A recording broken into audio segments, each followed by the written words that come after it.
हाय, hello, जय सिया राम। चलो, तो डेट शीट निकल गया है बोर्ड्स का। आई थिंक सीबीएसई का इकोनॉमिक्स का पेपर है 18 मार्च। आईसीएसई का पेपर है फैब में ही है शायद, इकोनॉमिक्स 18 या 19 फैब को है, हमको ध्यान में नहीं है। तो आपके पास 2 महीना आईसीएसई के लिए और 2.5 से 3 महीना सीबीएसई वालों के पास है। ठीक है, इको के पेपर के लिए अगर हम बात करें आज के डेट से तो ऑलमोस्ट 3 महीना सीबीएसई वालों के पास है, 2 महीना आईसी वालों के पास है। तो भाई अब एटलीस्ट पढ़ ले। बहुत पूरा साल तो मजाक हो ही गया, मौज मस्ती हुआ पूरा साल, बट अब एटलीस्ट 2 महीना पढ़ लो। क्योंकि अगर ये सोचते हो कि इको का पेपर है तो 5 दिन 6 दिन पहले से पढ़ के पास हो जाएंगे, तो यू नो कि इकोनॉमिक्स का सिलेबस बहुत वास्ट है। आपको ऑलमोस्ट 10 से 11 चैप्टर मैक्रो इकोनॉमिक्स में है और उतना ही 8 से 9 चैप्टर आपको इंडियन इकोनॉमिक्स में है। मतलब 18 से 19 चैप्टर आपको कवर करना है। सीबीएसई का हम बात कर रहे हैं।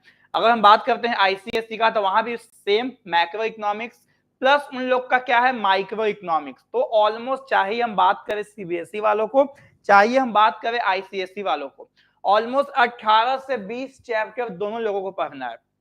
तो अभी टाइम है, 1.5 महीना 2 महीना 2.5 महीना टाइम है आप लोगों के पास। तो अब एटलीस्ट एक एक चैप्टर पढ़ लो अच्छे से। ठीक, हम सारा रिवीजन करवा देंगे, सारा क्लासेस आपको यूट्यूब पे मिल जाएगा, सारा प्लेलिस्ट में आपको क्लासेस अवेलेबल होंगे, चाहे वो मैक्रो इकोनॉमिक्स हो या इंडियन इकोनॉमिक्स हो या फिर आपका माइक्रो इकोनॉमिक्स हो। ठीक है, तो पिछला क्लास में हम लोगों ने डिस्कस किया था शॉर्ट रन इक्विलिब्रियम आउटपुट। दोनों एक अप्रोच हम लोगों ने देख लिया था, कौन कौन सा? Aggregate demand is equals to aggregate supply और saving is equals to investment. ये दोनों हम लोग कर लिए थे। डायग्राम हो गया था, न्यूमेरिकल शायद इसको हम बताए भी थे कैसे न्यूमेरिकली एक्सप्रेस होता है। तो जस्ट आज उसके बाद वाला टॉपिक इन्वेस्टमेंट मल्टीप्लायर। उसके बाद वाला टॉपिक आज कौन सा है? तो सर उसके बाद वाला टॉपिक है इन्वेस्टमेंट मल्टीप्लायर। ठीक, अभी यहां जो हम लिखे हैं उस पर ध्यान नहीं दो, ठीक, उस पर हम बाद में आएंगे। पहले डायग्राम देखो यहां।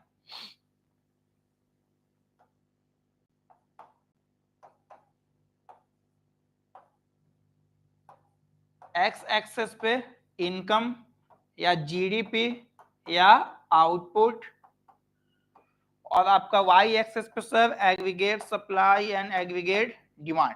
ठीक, ये था आपका income is equals to aggregate supply और ये था आपका aggregate demand C plus I. ये पॉइंट आपका क्या था? Equilibrium point. चलिए, ये था आपका डायग्राम। जिस पॉइंट पे एग्रीगेट डिमांड और एग्रीगेट सप्लाई इक्वल होता है वो पॉइंट क्या होता है? इकोनॉमिक इक्विलिब्रियम का। ठीक है, अब क्या है, अब मान लो कि आफ्टर इक्विलिब्रियम अगर गवर्नमेंट इन्वेस्टमेंट इंक्रीज करती है इकोनॉमी में। अब क्या हुआ, मान लो जब इन्वेस्टमेंट इंक्रीज होगा, मतलब अभी तक क्या था? अभी तक था AD is equal to C plus I, लेकिन अब क्या हो जाएगा? AD is equal to C plus I plus change in investment. अगर गवर्नमेंट इन्वेस्टमेंट चेंज करती है तो उस इन्वेस्टमेंट के चेंज होने से आपका नेशनल इनकम पे क्या इफेक्ट होगा, आपका आउटपुट पे क्या इफेक्ट होगा, आपका जीडीपी पे क्या इफेक्ट होगा, देख लेते हैं वो। तो जब सर इन्वेस्टमेंट इंक्रीज होगा तो सिंपल सा बात है, आपका एग्रीगेट डिमांड का जो कर्व है वो कहां पे शिफ्ट हो जाएगा? ऊपर की तरफ शिफ्ट कर दो।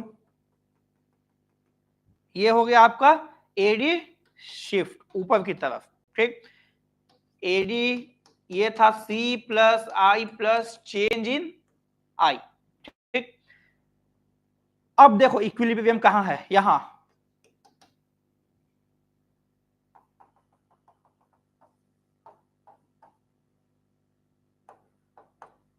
Due to change in investment, due to increase in investment, आपका नेशनल इनकम भी क्या हो गया? इंक्रीज हो गया।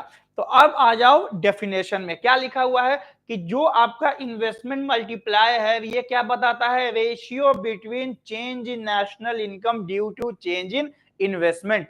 कि अगर आपका इन्वेस्टमेंट इकोनॉमी में इंक्रीज होता है तो उस इन्वेस्टमेंट के इंक्रीज होने से आपका नेशनल इनकम कितना से इंक्रीज होता है, यही क्या बताता है? आपका मल्टीप्लायर। कौन सा मल्टीप्लायर सर? तो इन्वेस्टमेंट मल्टीप्लायर। ठीक है, तो क्या है इन्वेस्टमेंट मल्टीप्लायर? तो it tells the ratio between change in national income due to change in investment. यही चीज लिखा हुआ है, it tells the ratio of change in national income to the change in investment, कि इन्वेस्टमेंट के change होने से आपका नेशनल इनकम कितना से चेंज होता है, उसी को हम क्या बोलते हैं? उसी को हम लोग बोलते हैं इन्वेस्टमेंट मल्टीप्लायर। ठीक है, तो जल्दी जल्दी फटाफट डेफिनेशन लिख लेना, डेफिनेशन के बाद डायग्राम बना लो ये वाला।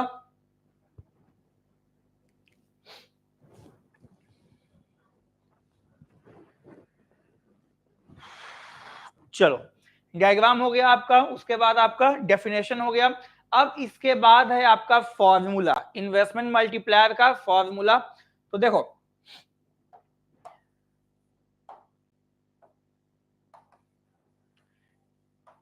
क्या है definition? Change in national income due to change in investment. ठीक, तो एक फॉर्मूला तो यहीं से निकल जाएगा आपका डेफिनेशन से।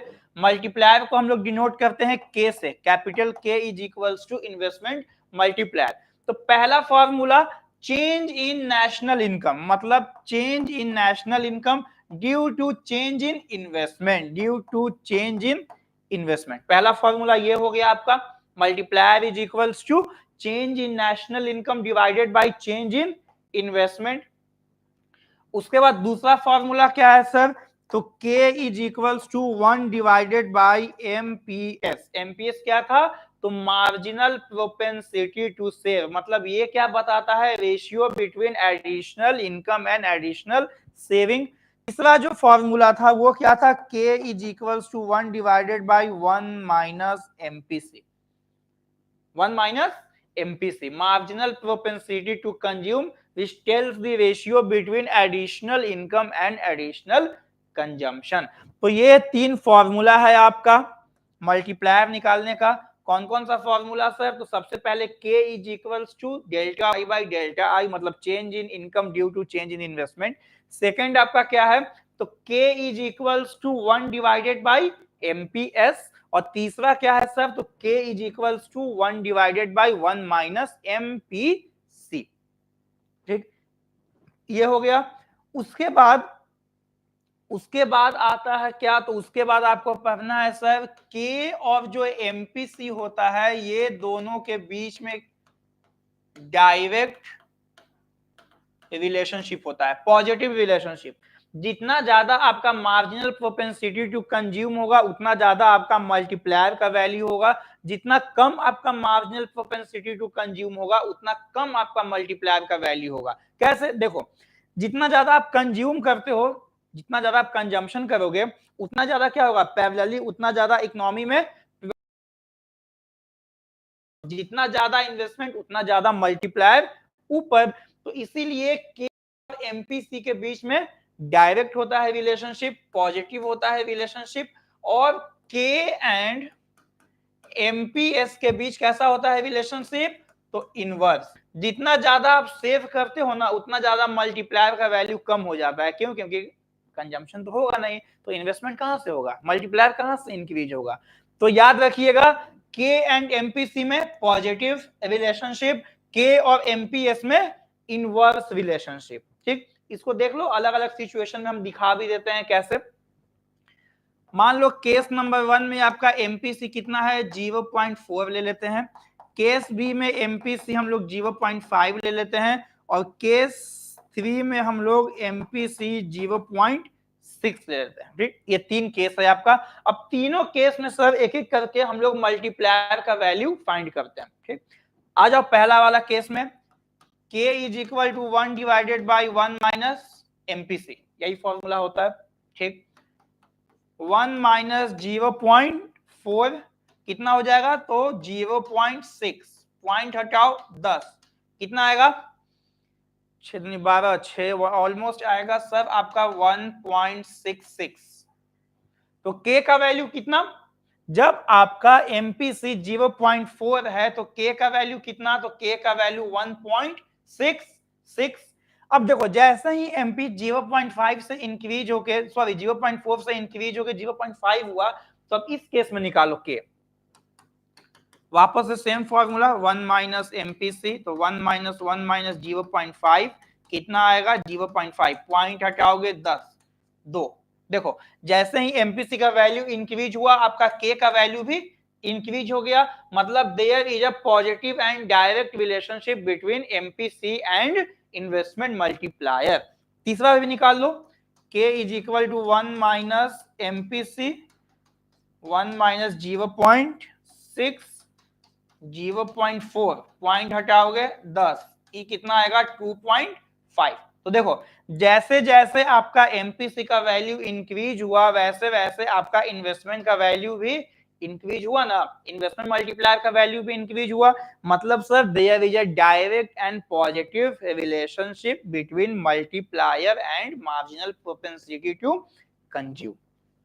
ठीक, in the same way there is an inverse relationship between MPS and multiplier। आप अलग अलग वैल्यू को पुट करके MPS में ये वाला फॉर्मूला लगा के मल्टीप्लायर का वैल्यू निकाल सकते हो। तो जितना ज्यादा आपका MPS होगा सर उतना ज्यादा उतना कम आपका क्या हो जाएगा इन्वेस्टमेंट मल्टीप्लायर का वैल्यू। चलो ठीक, अब उसके बाद आ जाओ, एक चीज और पूछता है, क्या पूछता है वो, तो वो पूछता है कि क्या पूछता है, if the value of MPC is equals to 1 तो K का वैल्यू कितना, अगर MPC 1 है, अगर MPC 1 है तो K का वैल्यू कितना, और अगर MPC 0 है तो K का वैल्यू कितना। ये दो सिचुएशन एग्जाम में MCQ के फॉर्म में पूछ देता है कि अगर आपका MPC 0 है तो K का वैल्यू कितना, अगर आपका MPC 1 है तो K का वैल्यू कितना। देखो तो सर अगर MPC 0 है तो K का value 1 minus MPC 1 minus 0 1 by 1, K का वैल्यू कितना हो जाएगा 1। तो याद रखिएगा if the value of MPC is equals to 0 then K का वैल्यू कितना हो जाएगा, तो K वैल्यू आपका 1 होगा। अगर आपका MPC 1 है तो K का value not defined infinite, K का वैल्यू कितना, तो K का वैल्यू इनफाइनाइट। तो ये दोनों एकदम याद रखिएगा, एग्जाम में क्वेश्चन एमसीक्यू में पूछ देता है कि if the value of MPC is 0 then K का वैल्यू कितना 1, अगर MPC का वैल्यू 1 तो K का वैल्यू कितना इनफाइनाइट। ठीक, डन, ओके। तब अभी तक हम लोगों ने क्या क्या देखा, तो हम लोगों ने फॉर्मूला देख लिया, फॉर्मूला के बाद डेफिनेशन देखा, डेफिनेशन के बाद सर डायग्राम देख लिया, डायग्राम के बाद एमपीसी और एमपीएस के बीच में रिलेशनशिप देख लिया मल्टीप्लायर के साथ। उसके बाद क्या देखा, तो उसके बाद हम लोगों ने देख लिया अलग अलग वैल्यू पे के का हम लोग ने वैल्यू निकाल लिया, कितना कितना जैसे जैसे एमपीसी आपका इंक्रीज हुआ वैसे वैसे आपका इन्वेस्टमेंट मल्टीप्लायर भी इंक्रीज हुआ। उसके बाद हम लोगों ने देखा कि अगर एमपीसी 0 तो के का वैल्यू कितना, अगर एमपीसी 1 तो के का वैल्यू कितना। ठीक है, ये हो गया आपका। उसके बाद एक और है आपका टर्म्स,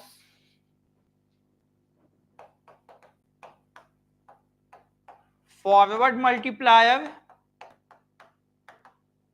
और दूसरा है आपका बैकवर्ड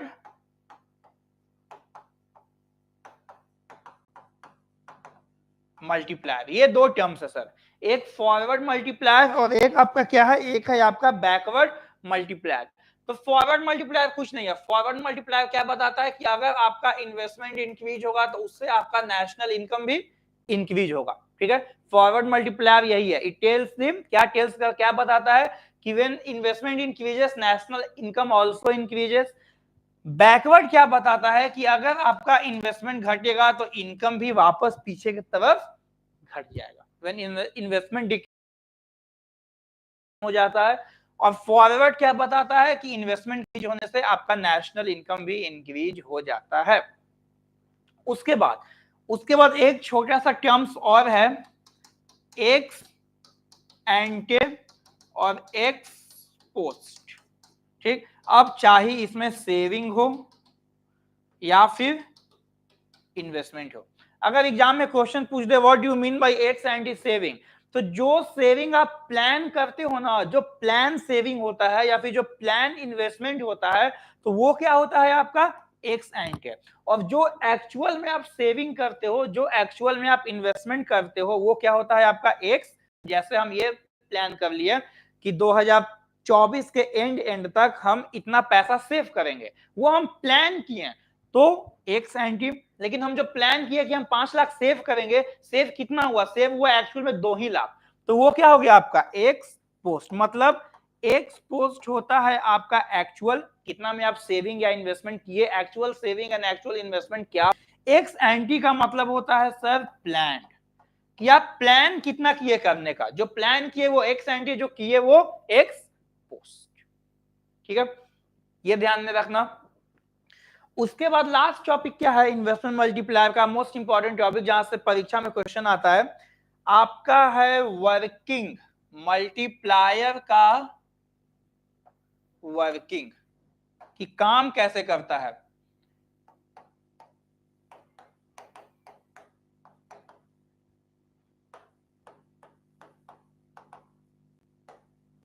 वर्किंग ऑफ मल्टीप्लायर, ये मोस्ट इंपॉर्टेंट है, यहां से क्वेश्चन आता है एग्जाम में कि मल्टीप्लायर का साइकिल क्या है, किस साइकिल पे वो काम करता है, कैसे उसका साइकिल बनता है, कैसे उसमें वो अपना काम करता है। तो वर्किंग ऑफ मल्टीप्लायर बहुत इंपॉर्टेंट है। ठीक है, देख लो, इसको समझ लो अच्छे से।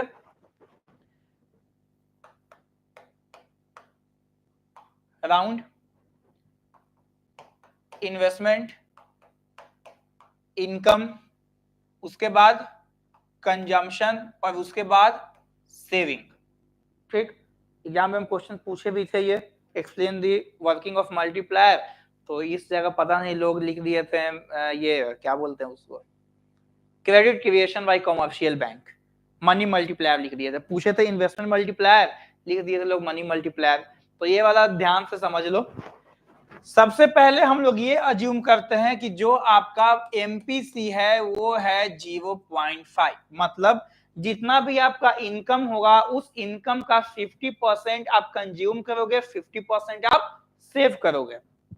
ठीक, तो मान लो अराउंड नंबर 1 इन्वेस्टमेंट कितना से चेंज हुआ, तो 100 से। ठीक, 100 से। अब जितना इन्वेस्टमेंट हुआ इकोनॉमी में उसके पैरेलल उतना इनकम भी जनरेट होगा, इनकम जनरेट हो गया। अब इनकम का 0.5 मतलब 100 का 0.5, 50 रुपया कंज्यूम करेंगे और 50 रुपया हम सेव करेंगे। ठीक, 100 रुपया इन्वेस्टमेंट किए, उतना का इनकम हुआ, इनकम का 0.5 मतलब 50% हम कंज्यूम किए, 50% हम सेव किए। जो पैसा आप सेव किए वो पैसा तो इकोनॉमी से बाहर चला गया, सर्कुलर फ्लो से क्या हुआ, वो पैसा आउट हो गया। जो पैसा आप कंज्यूम किए वो पैसा वापस से किसी का इनकम हुआ ना, आप जाके बाजार में 50 रुपया खर्च कर दिए तो वो आपके लिए क्या है एक्सपेंस, सामने वाले के लिए वो क्या हो गया इनकम हो गया बच्चों। तो जो 50 रुपया हम कंज्यूम किए वो 50 रुपया वापस से घूम के इकोनॉमी में कहाँ आया, इनकम के फॉर्म में, राउंड नंबर सेकेंड इनकम के फॉर्म में। अब इसका 50% यानी कि 25 रुपया वापस से कंज्यूम करेंगे और 25 रुपया हम सेव किए। जो पैसा सेव किए वो वापस बाहर चला गया, जो पैसा कंज्यूम किए वो वापस से इनकम के फॉर्म में आ गया। अब इसका 50% 12.5 और 12.5 जो सेव किए वो बाहर, जो कंज्यूम किए वो वापस से इनकम के फॉर्म में। ठीक, तो सवाल ये है सर कि ये साइकिल कब तक कंटिन्यू होगा, तो ये साइकिल तब तक कंटिन्यू होगा, कब तक कंटिन्यू होगा, तो इसके लिए आपको निकालना पड़ेगा वैल्यू, किसका वैल्यू, मल्टीप्लायर का वैल्यू। तो निकालो ना, एमपीसी कितना है 0.5, तो के का वैल्यू निकालो, K is equals to 1 divided by 1 minus MPC, तो 1 माइनस 0.5, 0.5 पॉइंट हटाओगे 10 तो 2, के का वैल्यू कितना आएगा, तो के का वैल्यू 2 आएगा, मतलब 100 का 2 गुना कितना 200, तो जब तक आपका इनकम 200 नहीं हो जाएगा तब तक ये साइकिल कंटिन्यू होगा। ठीक, अगर आपके पास बहुत टाइम है तो बैठ के कैलकुलेट करते रहिएगा, इनकम आपका 200 आ जाएगा। ठीक, अब इस 200 का 50% मतलब 100 रुपया कंजम्पशन और 100 रुपया सेविंग, बन गया साइकिल। यही है आपका वर्किंग ऑफ मल्टीप्लायर। अब एग्जाम में कोई भी डेटा लेके आप साइकिल बना सकते हो। हम यहाँ पे MPC 0.5 लिए, आप MPC 0.2 ले सकते हो, आप MPC 0.7 ले सकते हो, आप MPC 0.8 ले सकते हो। हम यहाँ 100 लिए इन्वेस्टमेंट में, आप 1000 ले सकते हो, आप 10,000 ले सकते हो। तो आप अपने हिसाब से साइकिल बना सकते हो। बस ध्यान रखना कि साइकिल बनेगा कैसे। तो साइकिल सर आपका इन्वेस्टमेंट मल्टीप्लायर का मतलब वर्किंग ऑफ मल्टीप्लायर का ऐसे बनेगा। ठीक, चलो इन्वेस्टमेंट मल्टीप्लायर में इससे ज्यादा कुछ था नहीं। वर्किंग ऑफ मल्टीप्लायर हो ही गया, डेफिनेशन हो ही गया, डायग्राम हो ही गया। उसके बाद आपका एमपीसी एमपीएस के साथ कैसा रिलेशनशिप है वो भी बता ही दिए। अलग अलग वैल्यू पुट करके के का वैल्यू निकाल के वो भी आपको बता ही दिए। उसके बाद एक्स एंटी एक्स पोस्ट हो ही गया, फॉरवर्ड बैकवर्ड हो ही गया, तो फॉर्मूला हो ही गया। तो अब उसके बाद मल्टीप्लायर में कुछ बचा है नहीं। अब यहां से आता है न्यूमेरिकल क्वेश्चन कि क्वेश्चन कैसे बनेगा सर। तो क्वेश्चन कैसे बनेगा अगला सेशन में हम लोग कंप्लीट क्वेश्चन ही करेंगे। ये जो आपका शॉर्ट रन आउटपुट है तो अगला सेशन में कंप्लीट क्वेश्चंस होगा। ठीक है, उसमें क्या क्या हम लोग करेंगे, उसमें हम लोग करेंगे एडीएस अप्रोच से इक्विलिब्रियम निकालेंगे, S is equals to I approach से इक्विलिब्रियम निकालेंगे, और इन्वेस्टमेंट मल्टीप्लायर का भी न्यूमेरिकल्स हम लोग बनाएंगे। मतलब 3 टॉपिक का क्वेश्चन हम लोग अगले क्लास में कवर करने वाले हैं, जिससे कि एग्जाम में आपका क्वेश्चन आता भी है, न्यूमेरिकल्स क्वेश्चन। ठीक है, तो इस सेशन में इतना ही। अगला क्लास में, अगला लेक्चर में प्रैक्टिकल क्वेश्चन हम लोग देखेंगे कैसे बनता है, कैसे सॉल्व करता है, हम आप मिलकर साथ में सॉल्व करेंगे। ठीक है, तब तक बाय बाय, टेक केयर, जय श्री राम।